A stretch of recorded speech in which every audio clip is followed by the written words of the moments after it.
we saw it, we were like, we got it. I'm getting excited thinking about that. Now we're launching this product. What was the process like for you? Months of hard work, from sketching to prototyping to looking at samples to going to the factories, and it's just like a really iterative process. So I think we can maybe start by talking about early inspirations. For us, it was like trying to create what the ultimate product is, what the best experience for that would be, and what kind of story that we want to tell. We found like great roots with the pharmaceutical packaging and also these sort of thermal formed products. We usually spend a lot of our time not looking at tech. Yeah, so we were quite drawn to this contact lens cases because the shape of it, so it's only raised where it needs to be, where it needs to protect the stuff. And then everything else is sort of like following the smallest package possible. And that's kind of what we try to do with Ear A. We always like to be a little unexpected, so not continuing down the same route, but also exploring different avenues to expand our design language. We don't make it easy for ourselves because we could definitely just repeat. There are similarities in the approach between a phone and a pair of earbuds. With a smartphone, you've got your set constraints, you've got your display, you've got your battery, your processor, you've got connectors, buttons and things. It does feel very different to designing some earbuds. With earbuds, the places where you need to consider much more about it's the ergonomics of the earbuds, how they fit into everyone's ear, the ear tip size, the geometry of the bud. Whereas like compared to the case, you need to really consider how you want the product to be displayed, but at the same time, easy interaction of how it needs to be picked up. The form factor of the case can go many different directions. So you've got these early sketches which were around the classic format of Ear 2. Yeah. And Ear 1 really goes back to Ear 1. With Nothing Ear, we chose to use that format. You know, it's kind of like our signature, and that kind of carries the mantle for that. But then that meant that Nothing Ear A, we could have some fun. We started thinking about the most efficient way to place the earbuds together. The outer shape of the cases didn't come from nowhere. Like we initially experimented with how can we make the Ear 1 and 2 case more compact. Is there cavities that's not required? So here is like where you can see where we've kind of drawn around where the buds would be, and then all these can be sort of eliminated. Yeah, so I guess when we started getting into these bubbles, it started getting interesting and we thought we might have something.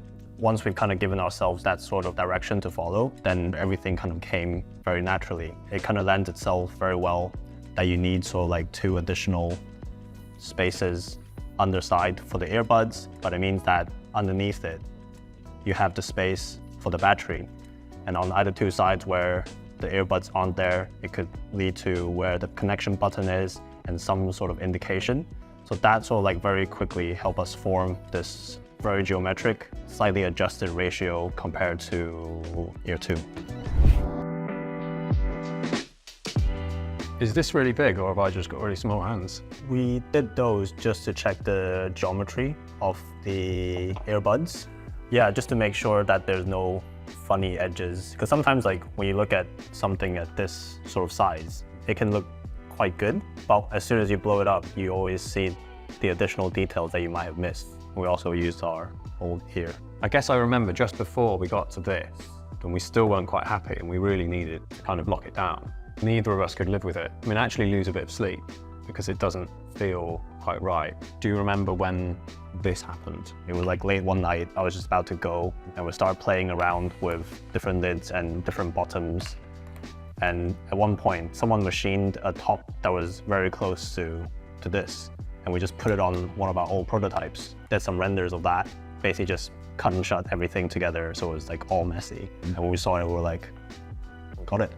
I'm getting excited thinking about that. I decided to go to senior leadership and just say, we have to do this design, like we've got it. Once you see it, you can't unsee it. To their credit, they came back and said, okay, yeah, this is worth it. So the whole project kind of changed direction. What was great about that was it proved to me that throughout the company, when it comes to the crunch, the product is the most important thing and that we have to make it work. We have a new color for Ear A. It's the first time we're doing something outside of the monotone. The big thing really that informed the decision was the design. When you had that render on the screen in white, it felt like this is definitely going to work in yellow. and this is the one. It's got this new design language, it's got this new geometry, it just fits. I think we also treat color the same way as design. We have the same philosophy, which is about transparency, showing things engineered to the purest and most raw state. We apply that same philosophy with color. So if you imagine color stripped back to the most pure, that kind of leaves you with the primary colors. And what we really liked about this approach is that it's not really about styling. We're not looking into sort of like trend forecasts. We just think it's really fun, fits well with the product. It comes in this new finish. It's the first time we're trying it on the case, which is a glossy finish. And we felt that worked really well, like how the reflections are shining on the yellow. And that's sort of something that you don't really get with matte color. So this felt like a perfect place to experiment. Let's do it. Oh, that's a good strip. When we're designing stuff, it's always for us. Like it's stuff that we want to use, that we're proud to show the world. The advantage with nothing is that we are a selection of the users. So although we have to kind of think about different users and different markets and things, we are really connected to what these products are. When you want to use something interesting, especially in the technology world, it's often really expensive.